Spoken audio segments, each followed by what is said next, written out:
Slow down here.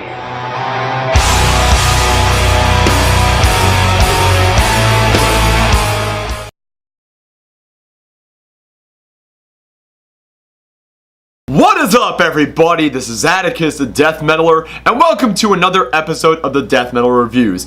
For this episode, I am very fucking excited to do this review, and yes, as you can tell by my Sabaton shirt, I am going to be reviewing Sabaton's recent release, The Last Stand. And just like with every other The Death Metaller Reviews episode, let us go down to the history of Sabaton.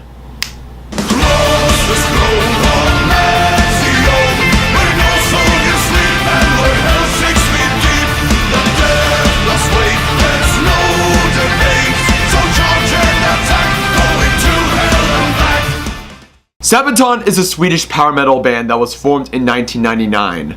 Along with Camelot, Sabaton has proved to be one of my all-time favorite power metal bands.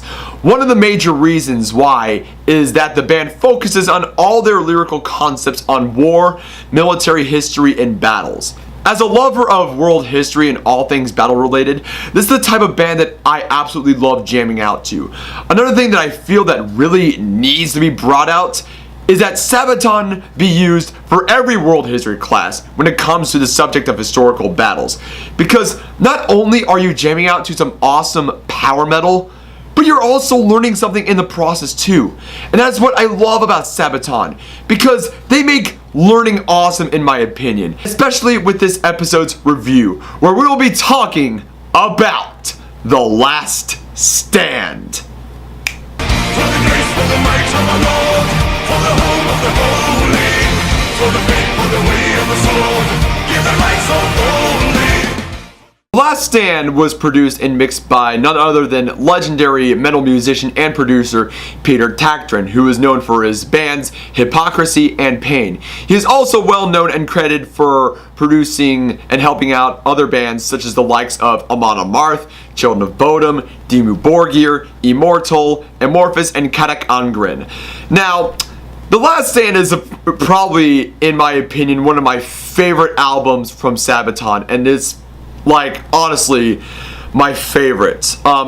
Their previous release, Heroes, which I have the shirt right here, was a tailing on soldiers World War II and other wars that happened in the 20th century, performing heroic deeds and heroic acts and actually marking themselves as actual heroes. Like, for instance, Audie Murphy on the song To Hell and Back, which was my favorite song off of Heroes. Now, for The Last Stand, Sabaton covers, with every song on that album, every epic last stand in military history. And this subject is really awesome in my opinion, because it covers some historical epic last stands that I am familiar with, and other last stands that I wasn't very familiar with, and I actually learned something from this album. And it's really cool that Sabaton does this type of stuff, and it is really interesting, and it's really epic, really awesome when you get down to these subjects, because they really do bring out their homework and, you know, talk about this stuff. And when you learn about these songs from Sabaton, you actually learn something and do research on it, and it really interests you. And that is what I get from every release from Sabaton, but mostly from The Last Stand. It is my favorite album from these guys. And oh boy, there is a lot of songs to be covering that I absolutely adored on this album. So strap on your seatbelts, let's get down to reviewing all the songs that I love. The first track that we will be reviewing is the first song, Sparta. Now, those of you who are not very familiar with, which I'm pretty sure a lot of people know what the song Sparta is about, but those who don't know, I will be talking about it. Sparta is basically the song about the most famous last stand in military history, the Battle of Thermopylae, and where a few hundred Greek soldiers, along with the famed 300 Spartans, held off the mighty Persian horde for over 3 days. 3 days, mind you. And keep in mind, the Persian horde was estimated of over 200,000 or even maybe 2 million, led by Xerxes. The Greeks fell on the 3rd day when a traitor by the name of Ephialtes guided Xerxes and his men through a goat path that flanked the Greeks. A bunch of Greek soldiers fled to fight another day, but several hundred Greek soldiers, along with the famed 300 Spartans, stayed, and they fought to the death. This is a pretty awesome song. Like, once the song really comes out, this is a song that'll pump you up. It is a song that is epic, it pumps your adrenaline, and it makes you chant like a Spartan. Persians! Come and get them! Sparta! Hit us! Then and again, see 300 men! Slaughter! Persians! Glory and death! Spartans will never surrender! The next song on our list is the second track, Last Dying Breath. This song is about Major Dragutin Gavrilović, who was a Serbian major during World War I. He is remembered in Serbian history books for his dramatic order to his troops issued on October 7th, 1915, the first day of the defense of Belgrade against the Austro-Hungarian and German attack during the First World War. Countered by employing close-quarter attacks, the Serbs had their last stand in front of Kafana Jasinka and a small flower shop from where the soldiers took flowers and put them on their coats and guns as they prepared for one last charge against the enemy into certain death. Preparing his already decimated troops for the last attack, Major Gavrilović addressed them with probably the most epic badass speech I have ever came across. And I'm going to do it right now with my... I apologize to my Serbian viewers because it is like a mix of a really broken Russian accent, but I'm gonna do my best with this epic quote right here, so bear with me. Soldiers! Exactly at 3 o'clock, the enemy is to be crushed by your fierce charge, destroyed by your grenades and bayonets. The honor of Belgrade, our capital, must not be stayed. Soldiers, heroes, the Supreme Command has erased our regiment from its records. Our regiment has been sacrificed for the honor of Belgrade and the fatherland. Therefore, you no longer need to worry about your lives, for they no longer exist. So forward to glory for the King and the fatherland! Long live the King! Long live Belgrade! The desperate charge that followed, in which Gavrilović was badly wounded, failed to destroy the Austro-Hungarian bridgehead. But the charge and similar acts of bravery and self-sacrifice by Serbian troops and by the inhabitants of Belgrade during the battle earned deep respect from the invaders, who suffered around 10,000 casualties in the course of the capturing city. The German commander August von Mackensen himself erected a monument on the battlegrounds commemorating the city's zealous defenders. It still stands to this day and is inscribed with the words, "Here rests Serbian heroes," in German and Serbian. Now, how do I feel about this song? I feel that it has this similar Sabaton vibe. It makes me think of the song Coat of Arms from the album Coat of Arms, along with every other generic Sabaton song. But the lyrics onto the song, the story behind the song, is probably one of the most epic stories I have ever heard, and is a last stand that I think everyone needs to know about. Everyone needs to know about the Serbian side on World War I. I think a lot of people really need to know more about World War I in general, since all of us are playing Battlefield 1 and shit. But yeah, World War I was a pretty miserable war, to be exact, and it was pretty miserable on Serbia as well. So It is a great song, beautiful song, just a song on people like Major Gavrilovich himself, never to give up over highest odds.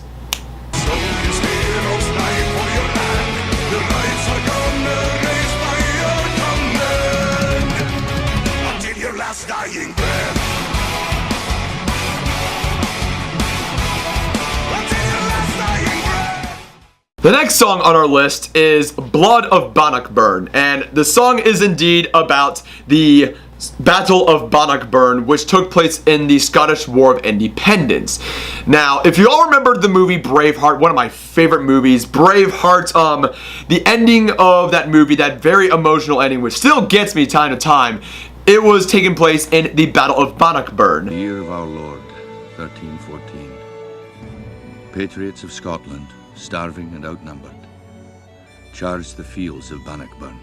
Now, Robert the Bruce led an army of over 5,000 to over 10,000 Scotsmen, while the English had over 13,700 to 25,000 troops.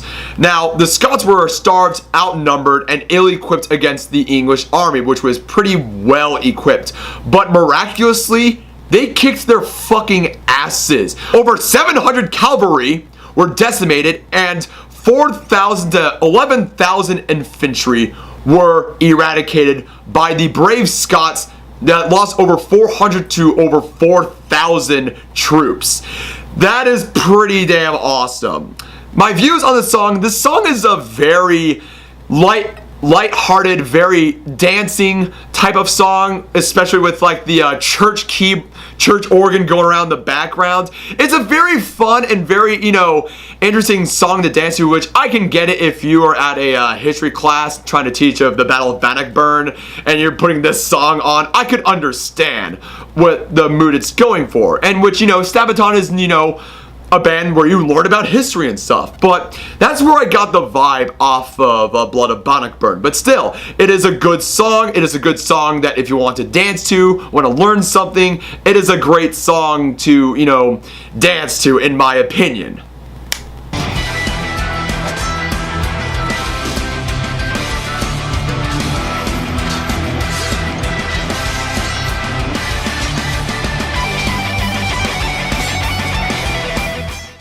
The next song on the list is my absolute favorite track off of The Last Stand, The Lost Battalion. The Lost Battalion is about Liberty Division, which was an American regiment during World War I that was trapped in the Argonne Forest for the past 7 days, fighting off against the Kaiser's best and even their own artillery fire, which decimated the Lost Battalion.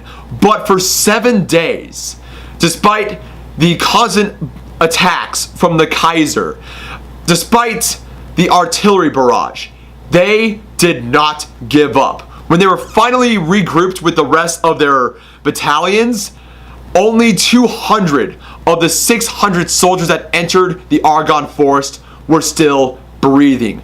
The man that led the Lost Battalion, Major Charles White Whittlesey, due to his absolute charisma, his courage, and his bravery, and his tenacity to never give up on his men, was awarded the Congressional Medal of Honor, which is the highest medal awarded in American military service. How I view about this song is an absolute badass patriotic song, and it makes you who listens to it, and especially me, proud of being an American.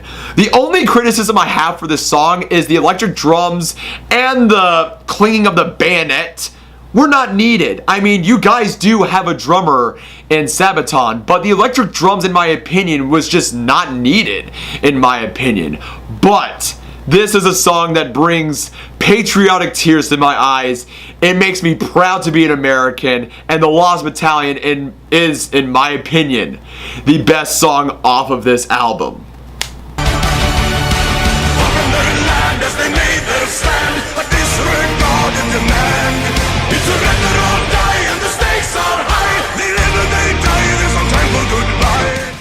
The next song on the list is track 6, Rorke's Drift, which details on the holding of Rorke's Drift during the Anglo-Zulu War.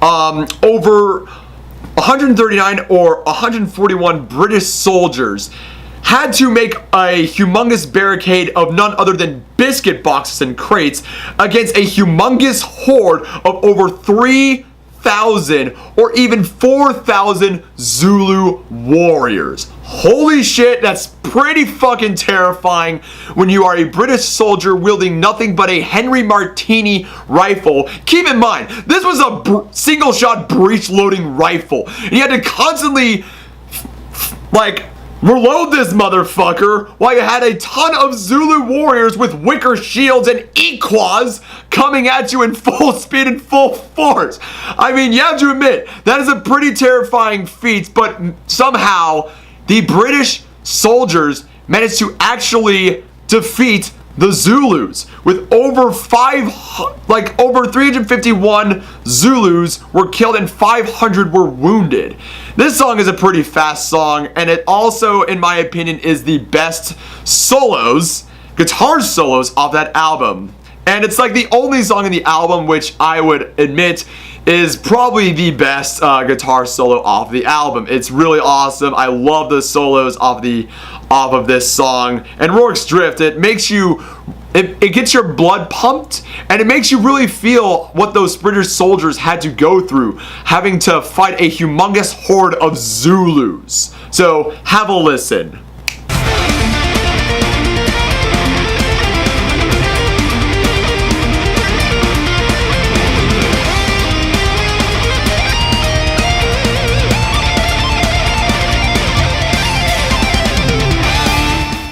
The next song is probably, in my opinion, their most intense song off of this album, the song Hill 32-34. The song is about the Battle of Hill 32-34, which was a successive defense battle fought by the 345th Independent Guards Airborne Regiment of the Soviet Union against the Mujahideen. The Soviets had over 39 troops, and they faced over 400 battle-hardened Mujahideen rebels. Only 16 Russian soldiers, actually 6 were killed and 28 were wounded. And over 200 Mujahideen rebels were killed. This just goes to show, do not fuck with Russia. But in my opinion over this song is probably their most intense song, and somehow it makes me think of, the song's sound bears some resemblance to Symphony X's song Domination from the album Paradise Lost, if you can hear these two tracks.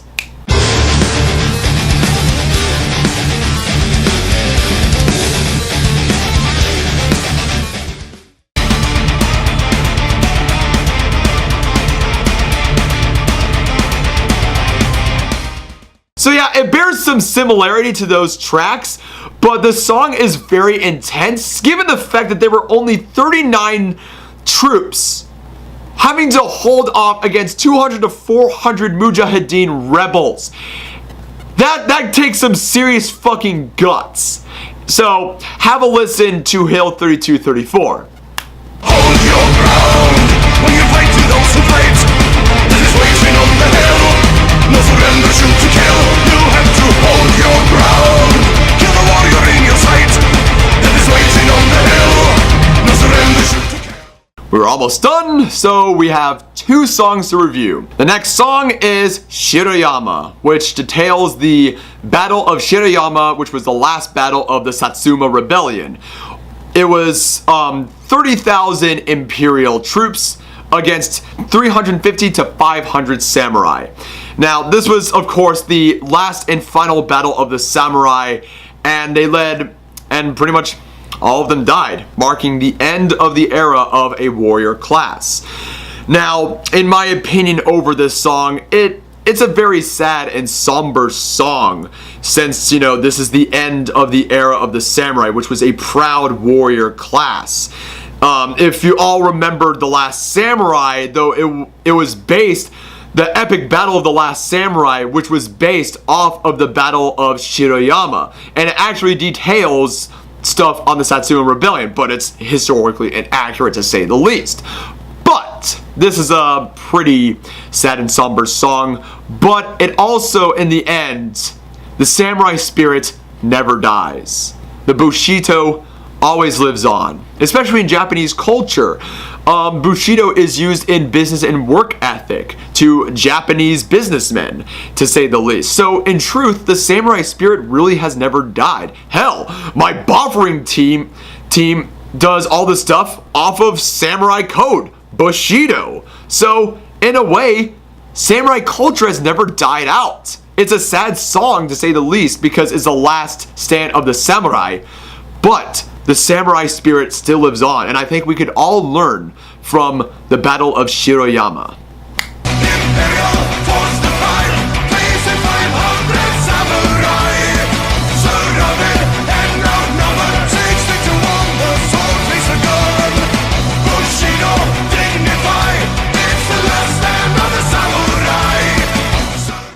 And now we go to the final song in review. The final song that we will be reviewing off The Last Stand is the song Winged Hussars. And if many of you know me personally, you know that I take my Polish heritage very seriously. If you do not know about the Polish Hussars, they were probably the most badass regiments, cavalry regiments, of Poland's history. These guys wanted to represent the Phoenix of Poland. Therefore, they were dubbed the Winged Hussars. Now, the song is detailing on the siege of Vienna, where the Ottomans were trying to take Vienna, but they failed when the Winged Hussars arrived.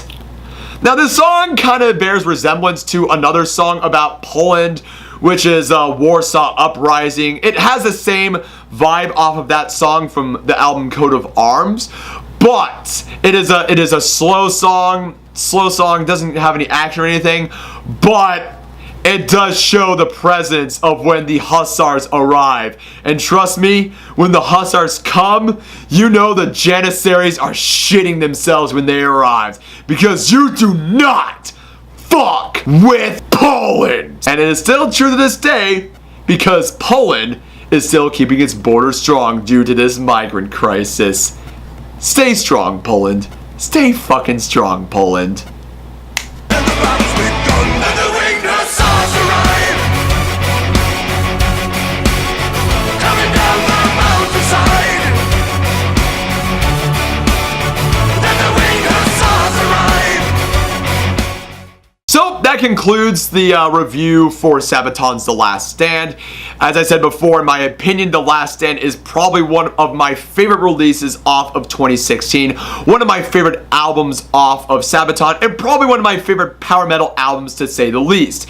If you are lovers of history, especially battle, military history, I highly recommend you give Sabaton a chance. Check them out. They are wonderful musicians, and they were so awesome when I got to see them live with Skeleton Witch and Amon Amarth during 2014. Above all, Sabaton's The Last Stand gets an 8 out of 10 for this review. So yeah, this concludes the review, and hopefully I will bring out more of the death metal reviews for this year, and I hope all of you enjoyed it.